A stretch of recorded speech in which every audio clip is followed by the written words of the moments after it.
Hello and welcome to the Salomon Sounds podcast, a podcast about the journey of a musician, of a producer, the journey of an artist, and just the way that it connects and the people that you meet along the way. Today we have a very special episode.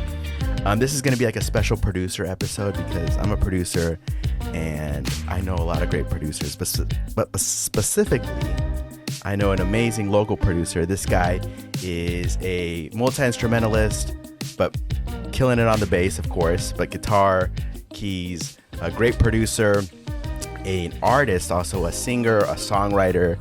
This kind of guy does it all. He has an amazing studio here in San Diego. Ladies and gentlemen, give it up for the one and only Kevin Celmer. Andres, thank you for having me. I appreciate it. You're welcome. Thanks for being on here, man. Of course. Yeah. I feel like I've been usually like interviewing like just people who I've had opportunities to create things with, and but it's been special to like also have people who I'm like in this with, who are like, you know, colleagues, and we're kind of on the same journey. And again, even though we haven't like, I mean, we've worked on a couple things like indirectly, or you played bass on one of my tracks. Yeah. But it's still like we've been able to like just kind of be, you know, two people figuring this out at the same time, and our paths have kind of like ran into each other. So that's been amazing to see. Definitely. Yeah. And I think we're just getting started. I think there's a collab. I believe that too. Yeah, it's bro. Yeah, exactly. And we're going to be able to look at this, you know, one day when we got our Grammys, and, you know, when we're, we're sitting in Santa Monica, you know, overlooking the beach, hanging out at, that's the goal. You know, with all the legends. That's the goal. But yeah, man, dude, but thanks for being on here, man. You're definitely a producer that I respect, that I have learned a lot from, even just like from far and near, and someone whose work ethic and your artistry and your musicality are just things that I feel like are very like notable, you know? And I just think that's like you are a great example of someone who is focused, but someone also who has a lot of skills and talents underneath the hood. So yeah, I'm grateful to call you friend, and I'm grateful that you are on here with me, man. So man, thank you so much. I really appreciate that, man. So I always want to start at the top. Can you tell me like some of your first earliest experiences with music, and yeah, what those were? Yeah. When you say that, do you mean like listening to music or playing music? Anything. Like, okay, what was your first like memorable experience where like, oh, I heard this and it like woke up something in me, or I played this? Like the earliest memory you have of music and you kind of beginning a relationship. Well, I would say this is actually kind of funny because I feel like I forgot about this until I was older and rediscovered like disco music. But my dad like would buy, you know, he's like a garage sale guy, and he would get all these CDs, and like pretty much we would just listen to CDs, you know, in the car. And there's this band called the Chai Lights. I don't know if you know them. They're like a disco band, and or yeah, kind of like a soul disco band, but like it gave me this flashback to these songs that I would listen to, these greatest hits disco records, like when I was a kid. Totally forgot about it. And like, so it's funny that when I was older, I was like, man, I really like this stuff. But I would say that aside from that, I really started to get like my own identity around, you know, probably 8 or 9. I was really into like Blink-182, Good Charlotte, you know, like all like the just like 2000s punk rock stuff. I love that stuff. Like I just loved all the lyrics and the melodies, and like I wasn't even a musician at that point. You know, I was just like, I just loved like songwriting, and I loved, you know, lyrics, and I don't know, I think I was like an emotional kid, but like kind of secretly through music, and I would just, that was like where I was charged up. Dude, it's funny, like, cause like I like really was like got into music around that time, you know, like definitely from NSYNC to like, what's it called? But yeah, that whole like pop punk, you know, Simple Plan and all that stuff. Yeah. And I feel like now looking back at it, that stuff, it's like, dude, that stuff at the core of it, they're great songs. Yeah, you know, totally. It's like melodic, memorable. Yeah, I don't regret that stuff at all. Very like they deliver what they're trying to do with the sound and intentionality. Definitely. But yeah, so do you feel like that was like some of the beginning seeds of you like discovering, oh, I like songwriting and structure in a sense, like maybe subconsciously before? Yeah, definitely. And then I would like steal my sister's iPod because she had all those songs and stuff because I didn't have an iPod. And yeah, I just remember like cutting the grass and like just jamming to Blink-182, the party song, like that song. Do you want to come through? And I'm just like cutting the grass, like I love this. Yes, dude. And but yeah, so that was kind of it for a while. I was just into music like a little bit. My dad played guitar. He, we had a drum set and like guitars and stuff, but I never really. He was like, oh, you should do this. Got me a cheap guitar. Just never really touched it. And like, it wasn't until I was like, I think I was 11 or 12. I think I was 12. And one of my friends, he had gotten Rock Band, like the video game. Yes. And like, I just remember playing it. And by the end of that night, we played all night. I was already playing songs on like medium and hard on drums. Yes. And I was like, man, this is awesome. And I think I had already been playing Guitar Hero for a bit. So I like was into music and like video games and everything. And then I just remember like begging my mom, like, please, I need this game for my birthday. Waited a couple months till my birthday. She got it for me. Man, that game annoyed her so much because the OG like Rock Band drums are like. Yes, yeah. It's so just like clicking, slamming plastic. The whole time. And so, but I like was I have an obsessive personality like in general, but and thankfully in good ways, not not in like not destructive ways. Yes, yeah.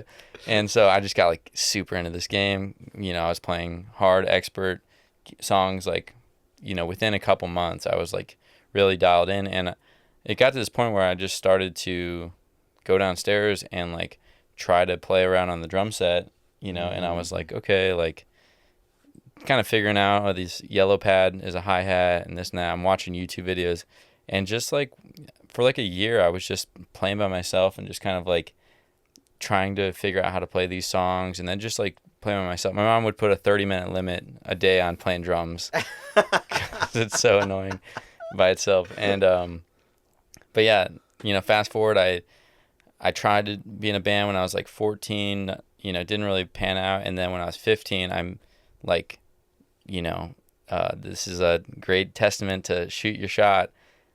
Some older guys from my high school, I had gotten in a fight with one of their friends when I was younger, so we didn't see eye to eye. But one of these guys like posted a video of him playing drums or something, and I was like, it's been a couple years, like I'm just gonna shoot my shot and be like, hey dude, like if you ever want to like jam or play drums, here's like some videos of me playing.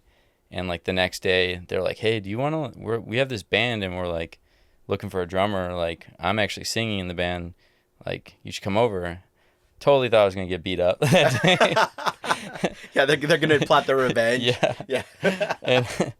and ended up like joining this band, became friends with all these guys. Like that whole thing that happened when we were younger was like buried.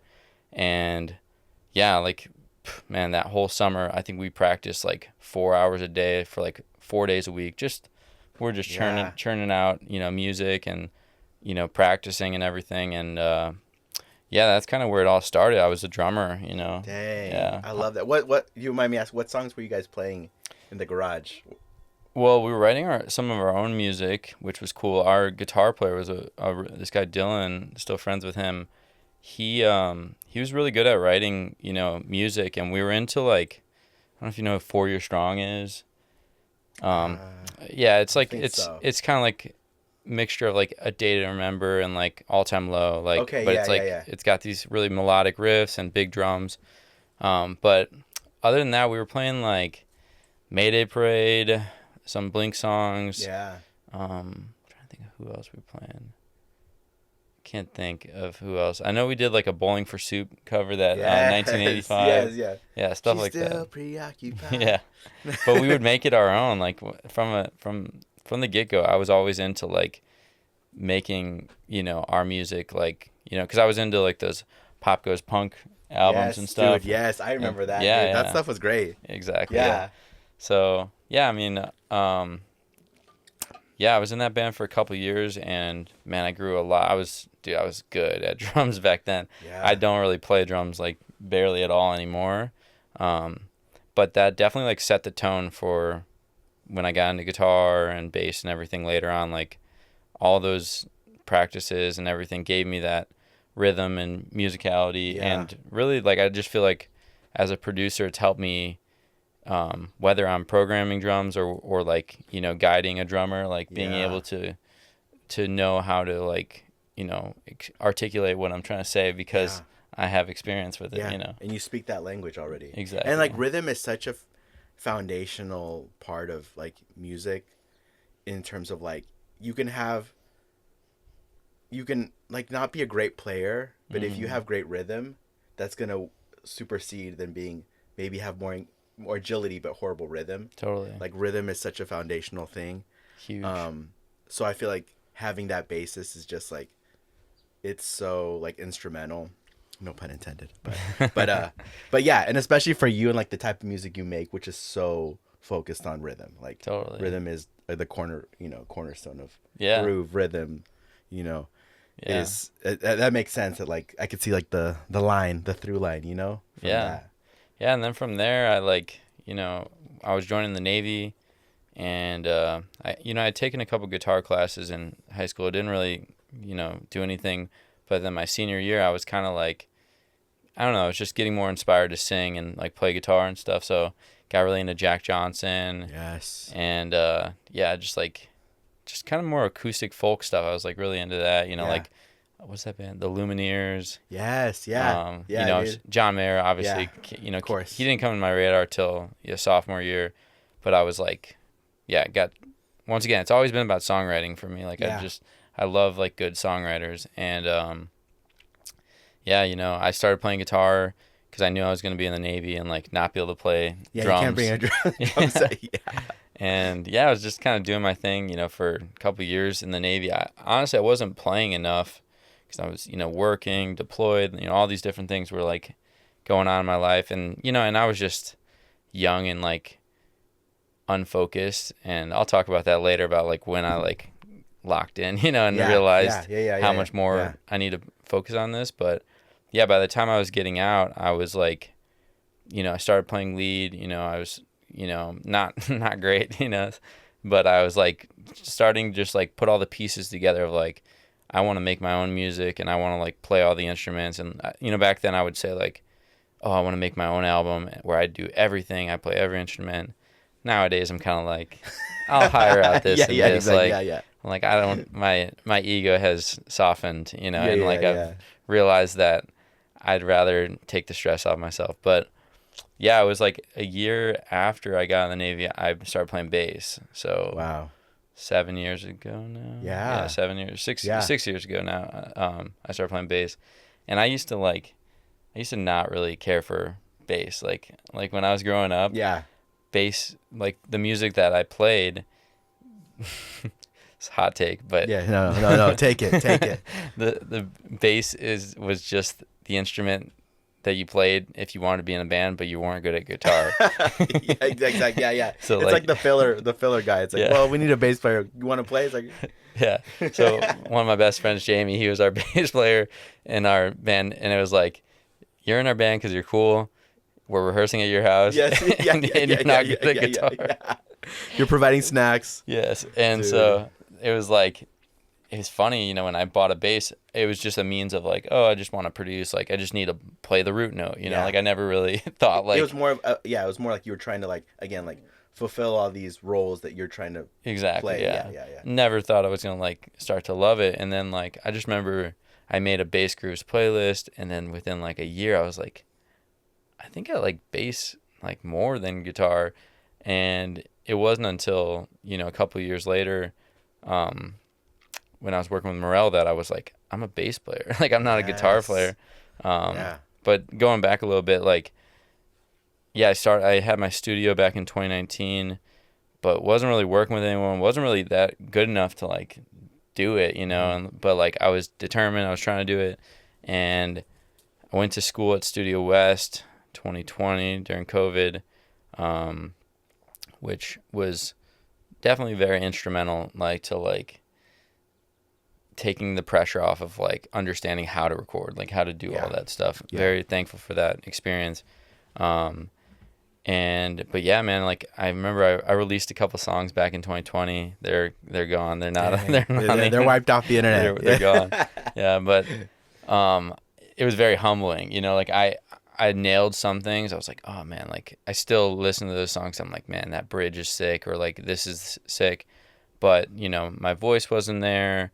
Certain things weren't there, and I remember I just kind of like receded for a little bit. I was working a lot at the time as well, so I was like, my life had shifted for probably like a year or two, and 2022,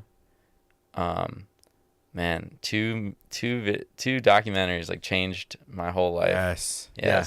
And it was I'm not a basketball fan at all, but you know, I'm from Chicago, so I guess that's cool. Yeah. But Michael Jordan's The Last Dance. So good. So good, dude. That thing, that, you know, the lesson I learned from that was just like, it doesn't matter how good you think you are or how good you are.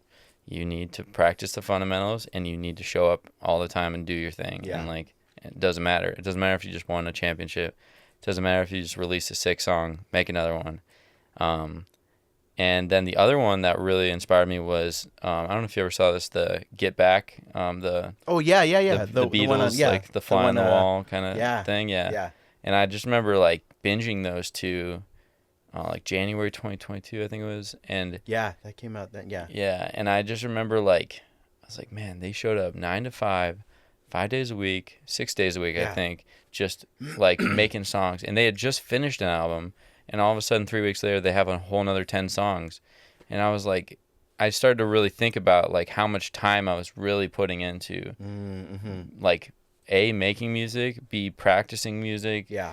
You know, I didn't even know my major scale in 2022.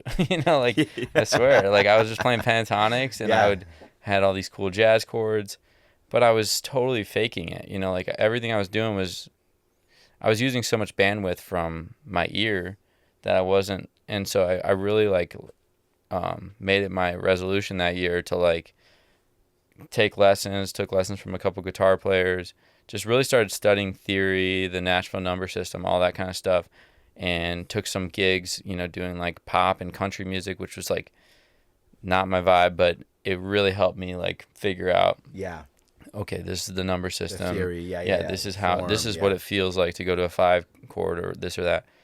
And what year was that? You said that was 2022. Yeah. And so it's only been like 3 years. It's crazy, That's but cool. Yeah. And so for that whole year, I was just like, I was all in on like theory, and like it was like around April of 2023 that I met Morel and was like, wait, I have one quick question. So like up until this like real production cross point, like you had been a drummer, then a guitarist, then now really studying like the musicality and the language of music like in a real way. What at that time, before you kind of switched to being like really like investing in production and stuff, what were I'm curious, like what were like your goals for yourself, or did you have any dreams of like in that season of what you wanted to be? Yeah, that's a good question. I think my goals were shifting because like back in 2020, I was like, oh, I'm gonna be an artist. Like I'm gonna be a singer. Like I'm this and that, you know. And like I said, these songs like kind of humbled me a little bit, and I was like, it was just very stressful, you know, like doing all the parts, singing all the lines. Like the singing was I'm not a like great singer.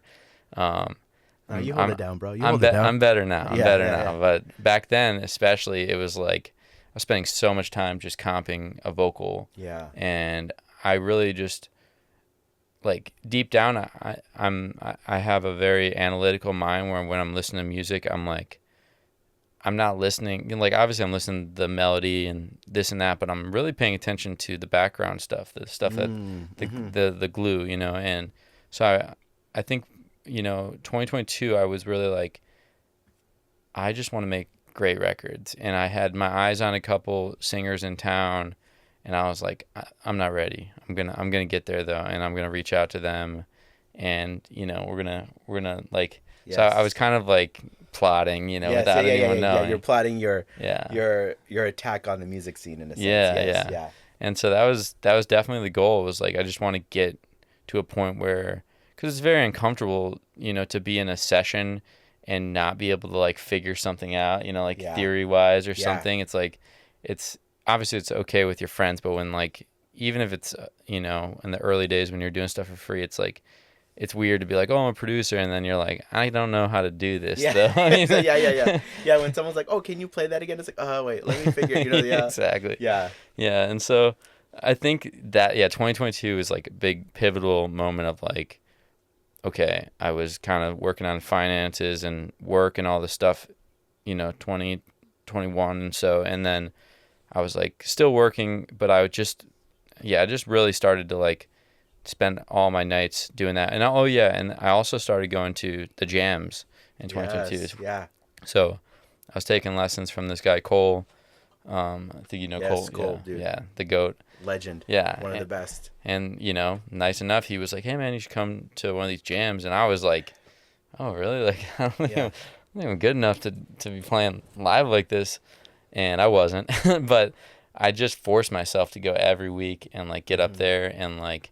I only, at the beginning, you only get one or two songs and they're like, okay, buddy, you're good. Yeah. But I would just force myself to just go and go and go. And like, within a couple, I think, within that year, like I just really started to feel like I was getting somewhere. And I was still a guitarist then, I was still playing bass, but it was more an auxiliary, like if they needed a bass player. Yeah. But yeah. And do you feel like, because that's definitely a switch from like going from Jack Johnson-esque music to now going to like R&B and soul and pop. What were some of the let's backtrack. Yeah. What were some of the change in genre? Exactly. Yeah. That okay. So I gotta rewind the story actually. So, man, 2018, like up till 2017, 2016, all that I was into big on acoustic folk and I don't know, like was it Lake Street Drive, like bands like that. Yeah. Huge into that stuff. And dude, heard Movie by Tom Misch. And I just remember playing that song 100 times in a row. Bro. Just going, what is this? What is going on here? This is awesome.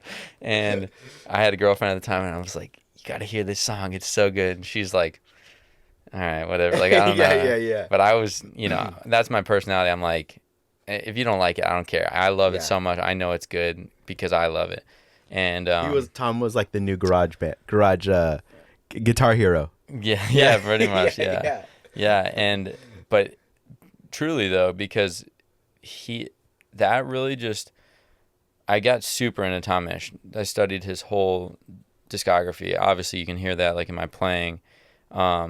But it, I think I started listening to like podcasts with him on there, and I just started to really like get into R&B and D'Angelo and all these albums. I never listened to any of this stuff growing up. Like nobody from where I'm from listened to any of that stuff, And like I said, that's when kind of I rediscovered disco, and like that childhood memory was like, oh yeah, I do like this stuff. I love soul music, and like, so 2020, that's what I was trying to do. I was trying to make like, I was into Mac Ayers, Tom Misch, Daniel Caesar, Anderson Paak. Like those were my 2019. I was like, that's all I listened to. Mac Miller, and also like happening in culture too, like that. I feel like from 2016 to 2020, actually probably more 2019. Although like Tom came out with a project. Daniel Caesar came out with Freudian. Anderson Paak, like Malibu was blowing up. Not even Malibu. Well, Malibu was like Oxnard, 2016. But but then the Oxnard, like that was blowing up. Mac Ayers was dropped a couple of albums. It's like all these guys were having like their moment in like the zeitgeist of like, popular music, and it's like it's kind of cool that like you discovered it as it was happening, you know? I know. It's kind of like discovering the Beatles in the 60s, you know? Like it's like you're discovering this, and it's like awakening something in you as it's happening in the culture, and like you know, like, which is like, that's a really cool moment to like be a part of, you know? True. But on the sad part of that, I just feel like I'm finally like making the music I was hearing back then. I'm like, here we are 6 years later. Catch up with the. Yeah, and they're like already on to more refined sounds, and I'm like, but this stuff still smacks, so I'm gonna make it, you know. But yeah, so that was very pivotal, like change 2018, and so by 2023, I was into like, you know, I was really getting into Ravina, her earlier producer, this guy Everett. I was just like, got really obsessed with that, and then I had heard Morel, and that was kind of the start of like me working with artists, and and you know, I played a gig with her. Well, she was on a different bill, but you know, we're playing at Music Box, and you know, we talked, and I was like, hey, you know, like I have all these chord progressions, like I, you know, produce a bit, but like, you know, it's been a while, like I've been just studying theory, like I like your voice. I heard the song Angel Boy, and like I'd love to like work with you. So we, you know, I remember we did a song with one of her friends, and it was cool, you know, but I don't know, we kind of both were like not vibing with it when it was finished. Yeah. And we were taking breaks, like I remember doing some vocals, we were like vocal comping and stuff. And I remember like within that first or second session of us like comping vocals, I would just play guitar and she'd put the voice memos on, and like most of that EP was written like that. Wow. That like, that's cool. So just like memos, that like, you know, symbiotic of like, you had these elements, she had these elements, and you guys came together and like made something really cool and special. 100%. Yeah, it was like I had all these chord progressions that I didn't know what to do with, and like I said, I was feeling not defeated, but I was like, man, like I need to find someone to invest in these. I can't sing like that. Like I need, and so I just remember playing these ideas, and she just started writing, you know, and then like, you know, we were working on one song, but then it eventually just kind of turned into an EP. We figured out all the agreements and everything. And that was, 2022 still, or 2023? Yes, okay, yeah. So like April, I mean, we did that. It took, you know, that project, it took us a minute. It was probably, end of April to the beginning of August. That's about how long it took to produce. She had a couple things she had to, you know, touch up. Because I went on like a little solo trip in my bus at the time. Yeah. I got a crazy story here. But anyways, but yeah, it was, I remember just, we were making those songs, and like I was super stoked on all that music. We made like a pact to not show anybody, you know, like so we kept it like super like in the lab. Yeah, super tight, you know, and you know, she was kind of that was her advice to me, was just like, hey, like I've shown other people music before, and it's like really influenced me in good and bad ways. Like I think we should just make something beautiful together, and like that's it. And so it was awesome. Like we had some great times that summer, and made like, it really pushed me like as a producer to not only just like make music, but finish it, you know. Like that's totally. She had a really good work ethic, and so did I, and together we were just like determined to be like we're gonna show San Diego what's up, you know, kind of thing. And like not like showing any hate, it was more just like show like what you can do. It was like both of us felt like we were kind of underground maybe just like like all these other people were getting a lot of credibility but didn't have original music, and we were like, man, we're writing, like we're just like, let's go. Let's go. Let's like, let us out. And it was funny getting to like, when I discovered I was a bass player, it was like I'm comping guitar the whole time, you know, and like just getting the parts dialed in. My rhythm's a little choppy with guitar at the time, and then I'm like, okay, time to comp the bass. And I'm like, listen to the songs, I'm like changing maybe one note here and there, but I'm like the OG takes are pretty much like the initial idea was like, And I was like, I think I'm a bass player. Yeah. And I just like every jam after that, I was like, no, I'm a bass player. I was like, and they're like, you want to play guitar? I'm like, nah, I'll play Yeah. bass. Like, unless you need me to play guitar, I'm playing bass. Yeah. And for a while, people were confused. They were like, what? Like, why? And Yeah. then now, like, everyone knows I'm a bass player, you know? Yeah. Um, Do you feel too like that project with Morel was like one of the first, I guess, like the culmination of like you know, the sound you're loving and the skills, like the sound you have in your head, in a sense, the skills you're developing with the production. yeah. And then now an artist who wants to like contribute to that. Yeah. And like can like bring some of that to life with her writing and her voice. You know, did it feel like the combination, did it feel like, I don't know, did it feel like you achieved something more than just an album? Yeah. Musically, like internal, you know what I Totally. mean? Like, Yeah. Oh, yeah. Yeah. Yeah. I think the proof of concept was there. That Yeah. was like, okay, cool. Like, I can produce. Like, I'm a producer, you know, like, because at that point I was like shyly calling, you know, when I would meet people, I'm like, Yeah. yeah, I produce, you Yeah, know, yeah, like, yeah. but you're just kind of like, you know, you didn't really feel proud of that, you know, Yeah. because you're like, man, I just have all these like ideas on Logic and whatever, and I have these songs I deleted, so it's like I have nothing to show for, Yeah. and it's like, so it was really cool to like make something that not only was, you know, really like learned a lot, but it was just like it felt like a really strong foot forward as like my first like Yeah. project that all these new people, you know, because in 2020 I didn't really know a lot of people. Those songs, like the people that had heard those were, none of them were musicians. It was like kind of, you know, my older friends in San Diego, my ex-girlfriend's friends, stuff like that. So yeah, I think the proof of concept was like, oh yeah, I'm a producer. Yeah, you know? yeah. That was like, I heard someone say in a podcast, like as a producer, every song is like your business card, in a sense, and Yeah. like sometimes some songs become like, you know, not to say that it's like a commodity, but it's like every song is showing what you can do, you know. Yeah. And I don't know, like from the outside looking in, when that project came out, I remember being like, whoa, who did this? Like, this is sick, you know. And like, you know, looking up the credits and then seeing you and then following you and like, you know, on IG and stuff. And it's just cool because it definitely like, I don't know, from my point of view, it definitely felt like that album made a splash, you know, in the music community and even like in the producer community and musician community, you know. And I think too, like San Diego, I don't know about you, but did it feel like after 2020, like there was this new, I don't know, this new desire for more like R&B soul music in San Diego?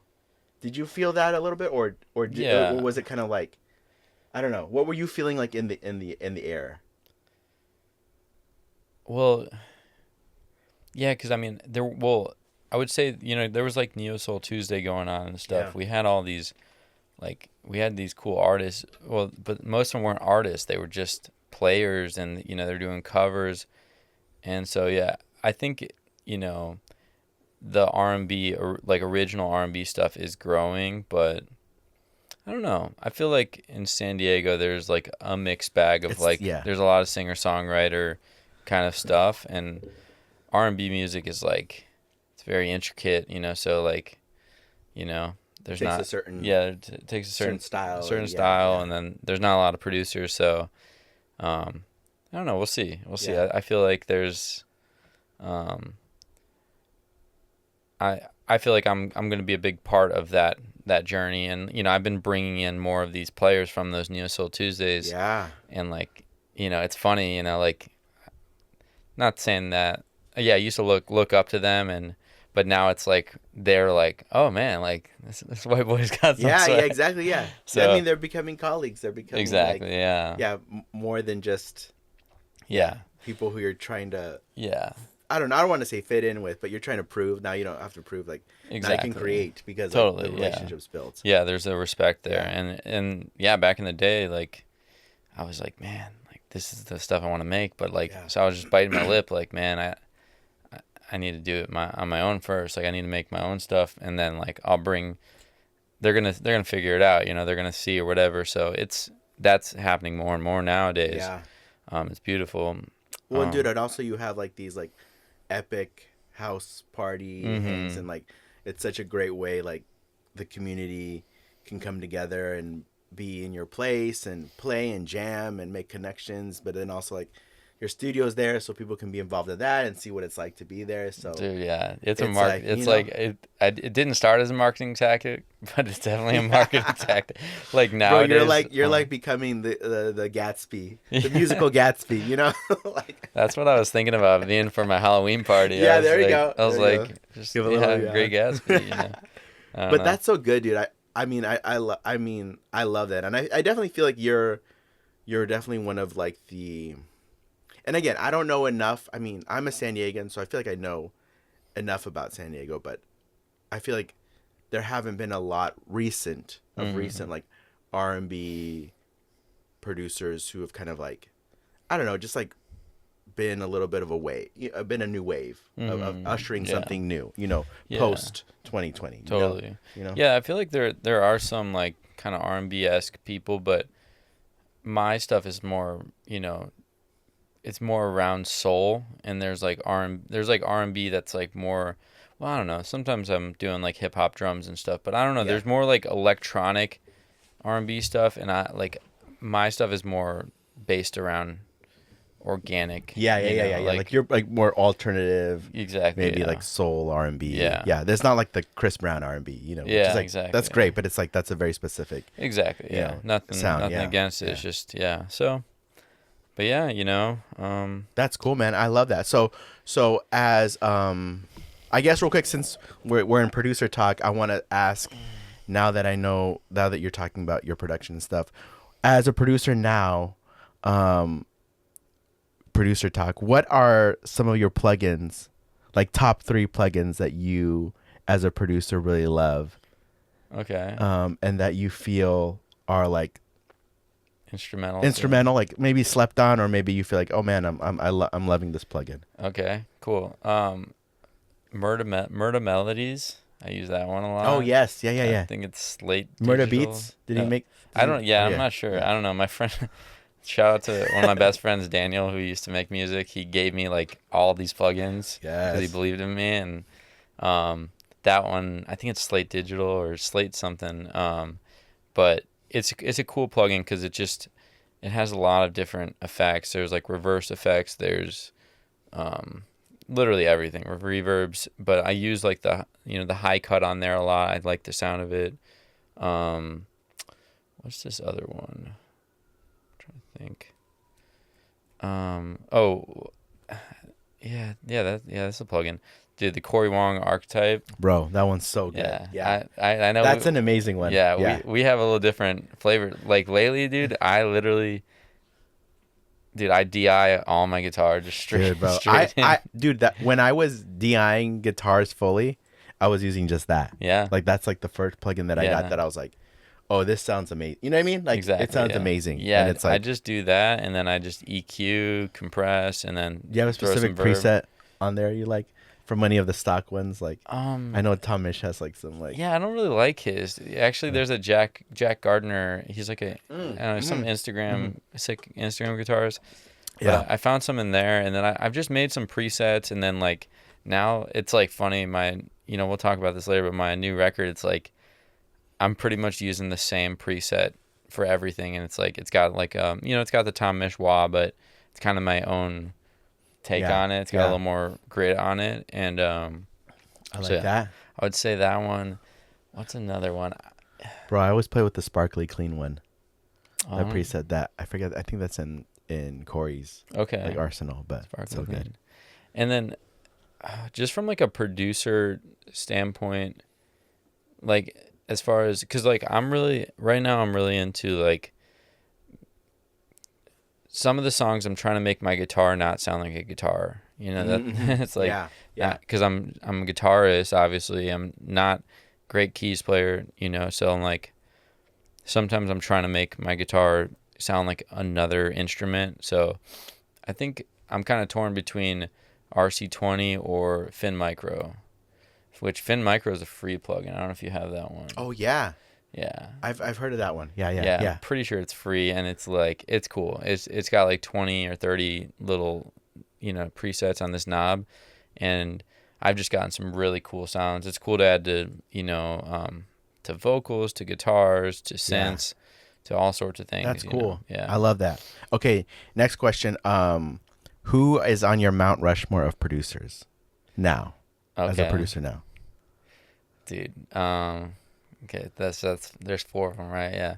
So I would say Cube, Cube. Oh yes. Okay, yeah. Dude, yeah. Man, that guy. Dope. I would say, oh man, I'm blanking on his name. D Mile.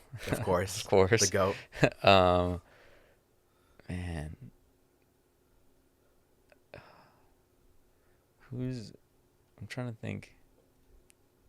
Who did Leon? Oh yeah, who did Leon Thomas's stuff? Oh yeah, D Phelps. Oh, I haven't heard of him. Yeah, No. yeah. I think it's David or Daniel Phelps. I forget. And then I forget Freaky Rob. That's his Instagram. I don't know his name. I think is his he a name guitarist? is. No, he's another producer. He did they together they did the Mutt album. Leon Thomas. Okay, yeah. It was D Rob or D what did I say? D. It's Freaky Davis or something like that. No. Freaky. Well, we got. Okay, yeah, that's good. Yeah. I know what you're talking about. Okay, cool. But yeah, I just been really inspired by some of this new R&B stuff, and some of those guys were on, Givion's new album and stuff. So yeah, Lucky Day, all that, Yeah. And I would say maybe if I could add a 5th. Yeah. I mean, it's hard to not say Tom or Mac Ayers. But there's this new guy I've been kind of getting into, Camper. Camper is. I haven't heard of him. Check him out. Yeah. With a C or a K? With a C. Okay. Yeah, just Camper. Oh. Yeah. Who has he worked with? Well, he was just on the new Bieber album. I just saw. Oh, sick. Yeah, I just saw a song that he was doing with that. But he's done some Daniel Caesar stuff. I heard this song called "Waiting on You." It's like him and this guy Tone Stith. But yeah, I feel like he's just kind of this like slept on like sick producer in town or in LA. That's dope. Okay, check it out. Yeah. Dude, I've been listening to a lot of have you heard of Ten Rock? No. He did a lot of. He's like on. I think he's on John Bellion's team. Okay. Cool. So he did a lot of the Jonas Brothers stuff and his own stuff, and I think he did like the Tori Kelly stuff. Nice. So I've been listening to a lot of him stuff, but he does a little bit of definitely more pop stuff, but a little bit of R&B stuff. Cool.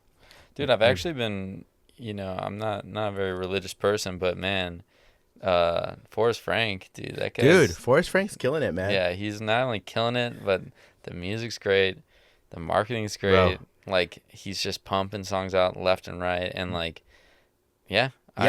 He's it's a vibe. Hip. Yeah, it's hip. Dude, the way he knows how to use social media is like a masterclass. Dude. Like every time I see that guy, I'm like, dude, you're so smart. And I don't know if he's doing it like consciously. It feels like it's like he's not. It's like very unconscious. Like he's just like reacting and finding a way to like share a story. Dude. But man, it's like everything he does, I'm like, dude, that's so smart, or that's so cool, or like, he has another artist name called Forrest. Oh really? Yeah. So like, there's a song called "Sunday's Best." No. You definitely know the song. It's Maybe, how does it go? I can't think of how it goes, but you've definitely heard it. It's from like 2017, 2018. Oh yeah. That I think that was it like a duo? Yeah. Yeah, I think that was like the early stuff before he went solo and did like the Christian music. Yeah. Yeah. So yeah. Actually, you're right. So there's a Forrest Frank, and then there's another name, and that's what I didn't realize how much music this guy's made. He's been doing it for a minute too. Yeah. I think. So he's recently been on my radar, and like he's cool. I'm vibing with that stuff. Dude, there's a lot of cool stuff in the Christian music space. I feel it's blowing up. I think it's huge. Ten Rock does some stuff in that space too. But yeah. Okay, cool. And then the third producer question is, what do you do? And then I want to talk after about what you're doing now as a producer, kind of like from Morel to now. The Morel stuff for now. Okay, but what do you do for inspiration? Like outside of music, how do you get inspired to make music when you're like, dude, my ears are burning. I need a break. I'm feeling, this mix is bugging me out. I love this question.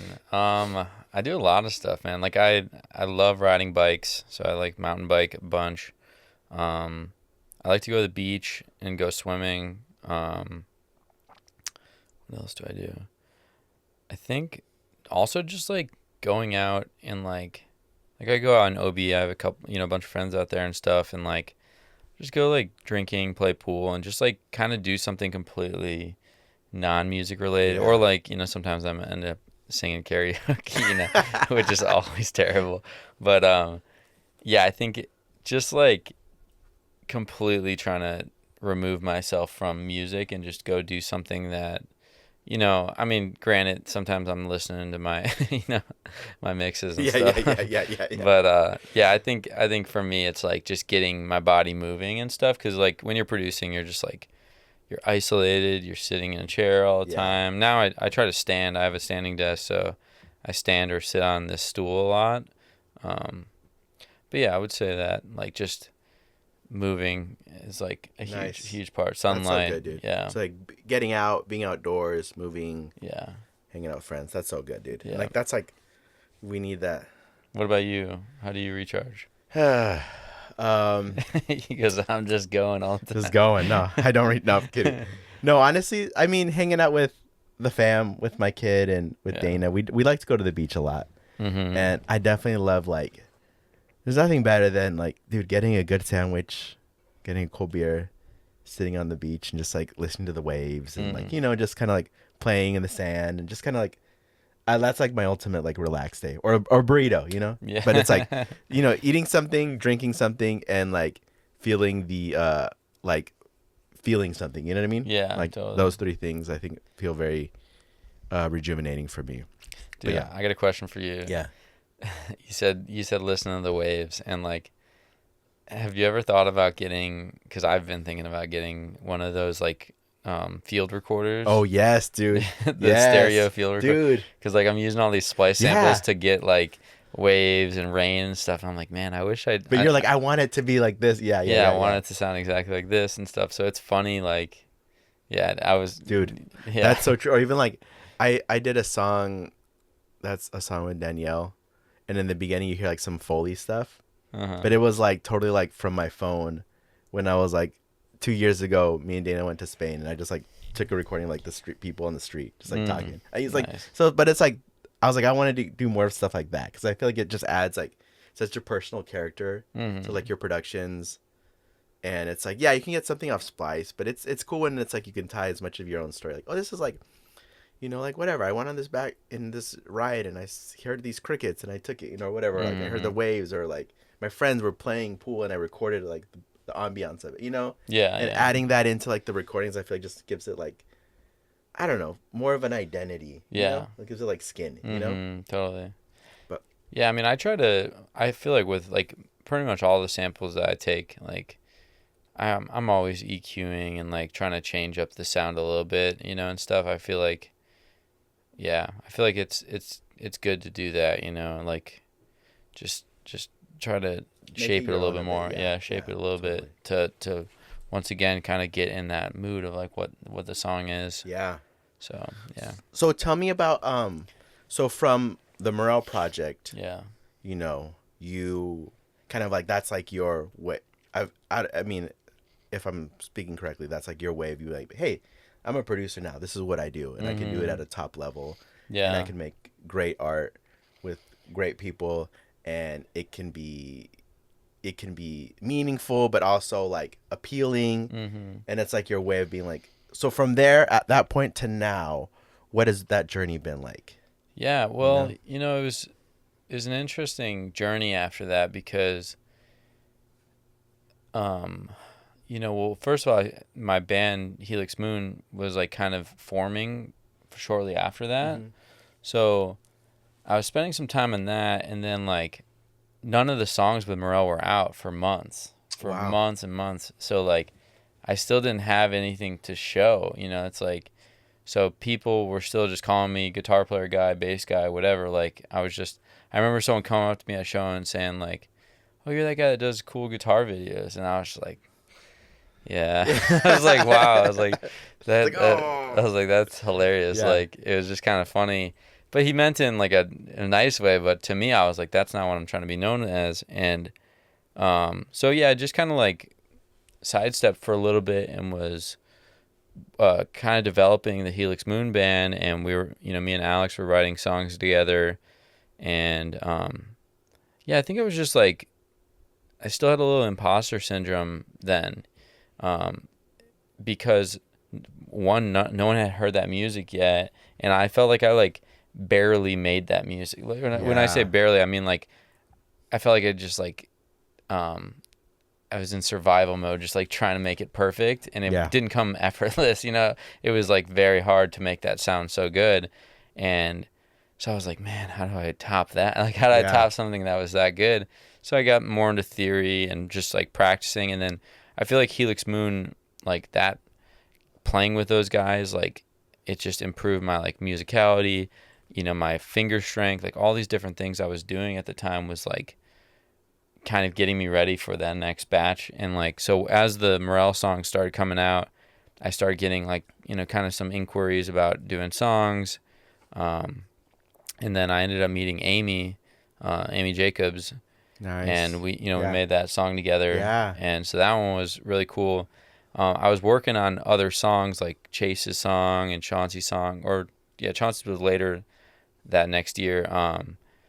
And yeah, it's funny, because I was like, I kind of hit another lull, last year. Like I felt like I was like on a hot streak, and then put out a couple songs, put out that album, and then, like I said, the Helix Moon stuff was definitely kind of the forefront for a little bit. Mm-hmm. And then all of a sudden, like, I felt like stuck again. Like I was like stuck with, my songwriting, and like, I don't know, just some of the inquiries weren't like panning out, and, just like lots of highs and lows and stuff. So I felt like last winter, like I was kind of, backing off the, and just like regrowing again. It's like I'm just like a caterpillar that's like cocooning over and over.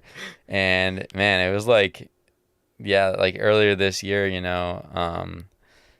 man, I had a breakup that was like not great, but like so great because it like it really what it produced. Seriously, like it really like pushed the wheels on me, and like I feel like I've just grown so much as a person since all that stuff happened. And like a lot of songs I was like working on with people that I hadn't finished, like I was just knocking them out left and right. So I put out Chase's song, Chauncey's song, yes dude, the Helix Moon EP, another Helix Moon EP, and then I put out one of my own songs, and that kind of brings me to where I'm at right now. What are you doing right now? I mean, so I'm working with a couple different artists. I don't want to say everyone's name.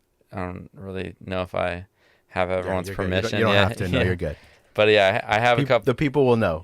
Follow Kevin, and you'll see. You'll see what's coming. You'll see.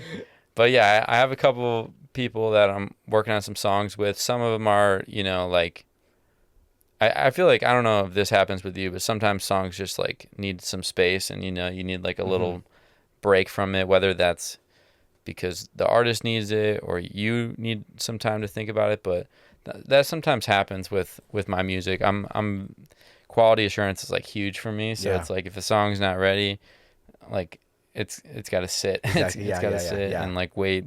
And like, I get like a little anxious about like sending it to the mixer until like it's ready. And it's like it needs to be ready. And like I feel really bad when I have to like rebounce something. Oh yeah. It happens. usually happens. I hate doing that because I just feel bad. It's like not for them. Yeah. Like I wish I but it's a part of the process. But so anyways, like recently, like I said, I put out a song where I was singing on it, just like pretty much breakup song kind of vibe, just like letting go of that person. And it went, did really well. People were like, man, like I didn't know you could sing. And like I think it just, once again, another proof of concept, gave me some what is the word? Confidence. To start singing on my own music. And like I think that I think it was like July. I like randomly, I was starting to make more songs like every week. I was making like 1 or 2 songs a week, and was just like forcing myself to do that. Yeah. And then it was like right before 4th of July, I made this idea, ended up scrapping it, but then like the B section from it ended up becoming this song. Well, Oh, dope. the first one on my record, Yes. For You.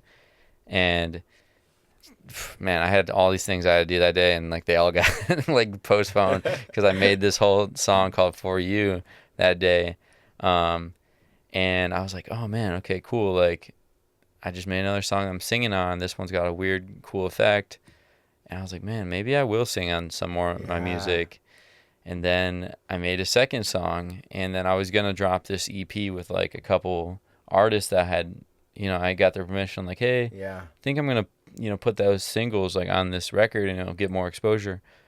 But when I kept listening to that record with my 2 songs and these 2 other ones, I was like, well, actually, yeah. And actually I had the other breakup song on the record too. And I was like, this one doesn't fit either. And I pretty much, all 3 of those singles that had come out, I was like, no, they're not going on my EP project. Yeah. Wow. And then all of a sudden I was like, I made song 3, and I was like, all right, cool. Yeah. And I was like trying to make song 4, and I was kind of specific about the story I was trying to tell, and was struggling with that one for a little bit. And then like 2 weeks ago wrote that last song on the record that you heard. I love that. Yeah. Dude, yeah. That's so good, man. Hey, dude, and that also just shows like, again, you can't rush things because you don't know how they're going to turn out. Like that whole process of like, like you thought it was going to be one thing, but now it's turning into a whole other thing. And it's like built around you and your artistry. That's so, I love when that stuff happens, Yeah. It's very, it's a challenge to not rush things, because you're like, I feel like I'm still, getting the training wheels off, like as far as who knows me. And then, like I said, I'm developing my own artistry and everything and trying my hand at singing again. Yeah. And so I'm excited, for these songs to start dropping. I got For You that comes out tomorrow Wednesday. Technically, tomorrow night, Wednesday. Okay, sick. Yeah. I'd love to play one of the songs here on the pod to like at the outro, for like the outro of it. Let's do it. With your permission, if that's cool. Yeah. Let's do For You, because that one's mixed. Anything specifically you want to talk about the song? About that one? Yeah. Besides, like you gave a little bit of force, but anything specific on that song, maybe like theme wise, and then maybe then also like production wise. Yeah, I mean, that song was exciting to make because I usually make kind of more slower songs, so I was kind of challenging myself. I was like, I want to make like a Kaytranada kind of song, like a house song, like 120-ish, like that. It is 120, but now I'm like, in the future, I think I'm going to experiment with some tempos a little bit more. But I think like that song, it's a really interesting take on like, to me, it sounds like kind of like Tom Misch chord progression, Kaytranada beat with like Leon Thomas guitar solo kind of vibe. I totally hear that. Yeah. And so I'm like, Leon Tom Misch. That you're a comedian, podcaster, comedian, producer, in that go. order. There we go. Yeah. Watch me do my stand up soon. But yeah, I think that for that song, like, that was one of those songs. When I first made it, it was funny because my friend was flying into town for that weekend. I was like super bummed because I just made this awesome song. It was so inspiring. I was like, oh, I gotta host my friend. I was I was stoked. Can't be in the lab. Yeah, I was stoked to see him. It was 4th of July weekend. So I'm like, oh my God, we're just gonna be like at the beach and drinking, and like all I want to do is work on this song. And actually, funny enough, I showed him the song, and on the way home, I was like, hey man, I just made this today, and he's like, what? You made this today? He was like, this is crazy. And like every night, first of all, we played it like 10 times a day. We're just like dancing to it. And then like every night we'd get back like drunk, and I'd be like producing on it like at like 2 in the morning. Like I gotta go and see. I was like, I gotta lock in these vocals. He's like, do your thing, bro. So Bro, it's like your girl. Like I gotta go back see my girl. I gotta go see if she's okay. Yeah. Gotta check these snares. Yeah. You know. Yeah. So, but funny enough, like I kind of hit a lull on that song for a couple weeks. I was like, man, like it's great, but like something's not hitting right. And had a friend of mine, my friend Will. Will was, I don't know if you know him. Yeah. I follow him. Yeah, I haven't met him, but he's a good friend of mine, seems and like a cool guy. Yeah, and Dope so artist, so I remember he came over and was like kind of giving me took like a lesson with like vocal chain stuff from him. He helped like develop my vocal chains, and I was like, hey, I need some advice on this song. Like, I don't know, this and that. It's like it's not working. Like, I don't know, it's just not smacking the way I want it to. And yeah, he ended up giving me some good advice on like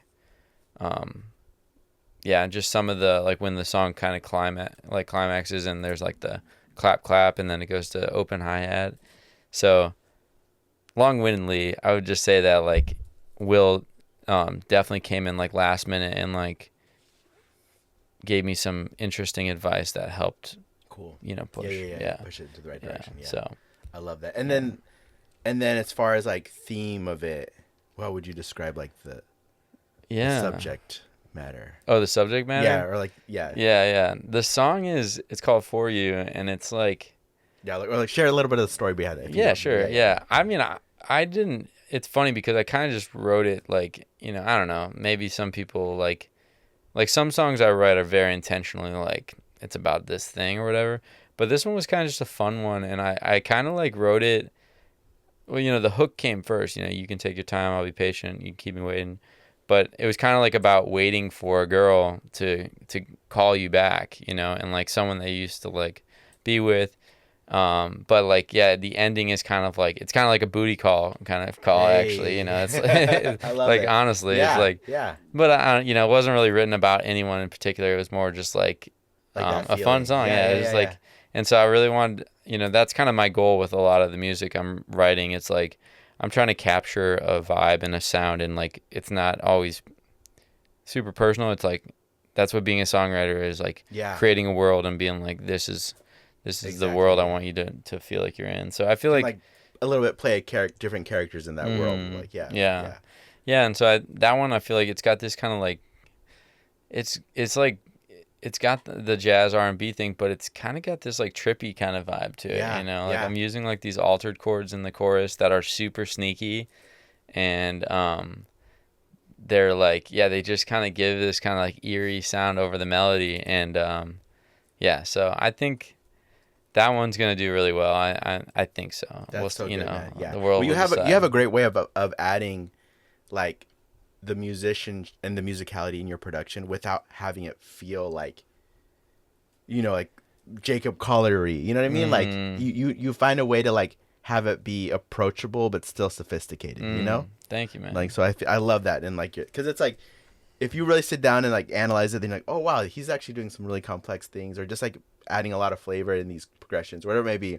But on a first listen, it doesn't feel like you're just like showboating. Exactly. It feels very like digestible, but again, it's like a great meal, that's like uses like 4 ingredients, but you're gonna use the best ingredients. Totally. And it may taste it may not taste like anything, but you're like, oh no, I've soaked this like rice and arugula for 3 days, and I bone broth for, whatever. It's like got that thing, but it tastes, this is actually like cohesive. This is actually a little philosophy that I tell all my artists, and myself obviously, but I do this thing called zooming in and zooming out when I'm producing, and it's like, I'll make something and I'll, get super zoomed in, and I'm just like dialing it in or this or that.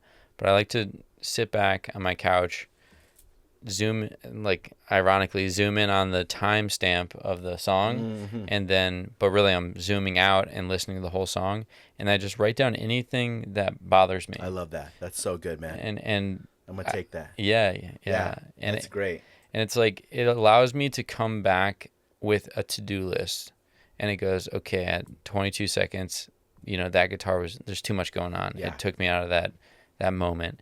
And so I really try to like focus on making things sneaky, you know, like with, and it's like you have to, you know, one, as you said, you know, like people that have that refined ear can hear it, but trying to make it subtle enough where it doesn't feel like, you know, you're just like bragging or you're like showing off all your chops. And you know, a lot of times when you hire a session player, their natural instinct is to like overplay and stuff. So it's like intentionality is huge for me. It's like it's really important. So yeah, that's cool, man. I love that, dude. That's so good, man. I love that. And I mean, and like what you're explaining sounds like comes across in the music. So it sounds like you know, you're taking care of every part, but you're also making every part be meaningful but approachable but sophisticated, you know? So. Yeah, and I'm, as I said earlier, I'm obsessive, so it's like I will listen to, I'll listen to the same song hundreds of times. Hundreds. That's what it takes. And it's like, it's hilarious. Like, you know, I don't know, I mean, I'm assuming you're like that too, to an extent, but I am like very detail oriented when it comes to like the music that I make. And like that app I sent you today, I don't know if do you use that, Untitled? Yeah. I've been using that more ever since you showed it to me, dude. I love it. Sway too was like, he's using it too. So he's like, hey dude, check this. Like, so he'll send me like little things. I'm like, dude, it's so nice because you can add the notes in there. You can add the cover photos. Is that what you're using a lot when you're zooming in and zooming out?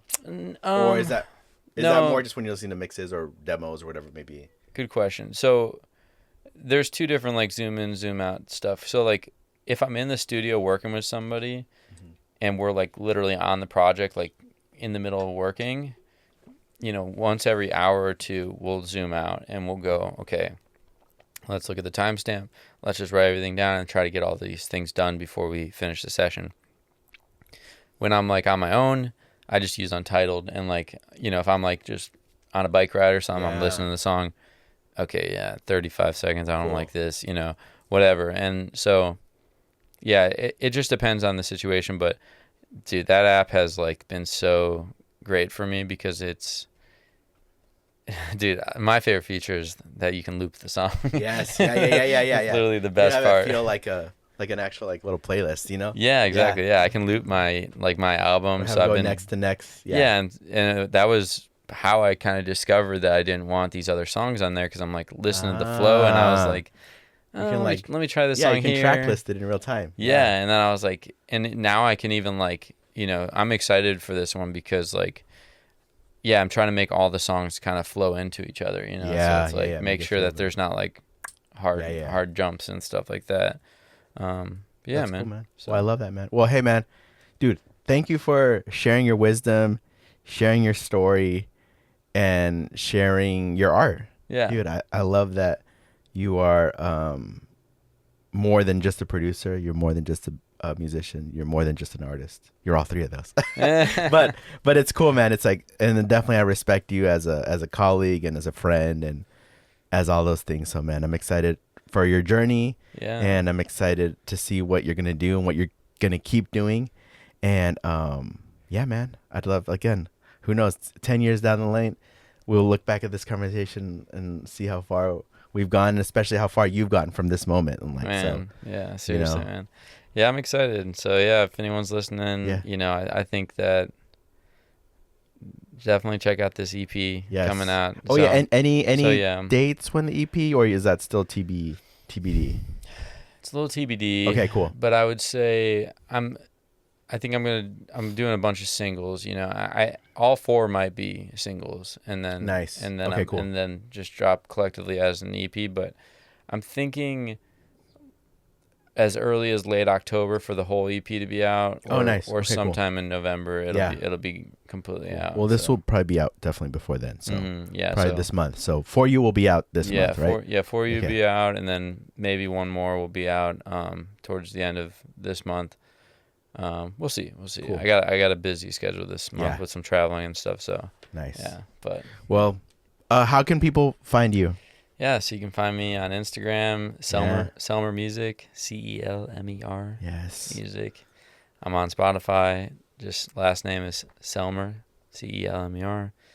And that's pretty much mainly where I'm at. I'm on Cool. TikTok a little bit, but not really. Yeah, IG's the move. Yeah, Yeah. IG and Spotify. We'll see, actually, though. Yeah. I feel like it's Celmer music on TikTok, too. I feel like with these songs, there's some TikTokable stuff, so I need to lock in on that. It's just I love that. I'm a little old for TikTok. Nah, bro, you got it. You got it. All right, man. Well, we're gonna play. Thank you again. I appreciate you, bro. Thank you for having me on the podcast. Course, man, I appreciate definitely. you and everything that you've done. Thank you. Same. Well, with that, we're gonna listen to For You. So be sure to check that out when it is available on all streaming platforms. But listen to it for now. And here we go.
I'm on my way. Really? See you soon. Okay, bye. Peace.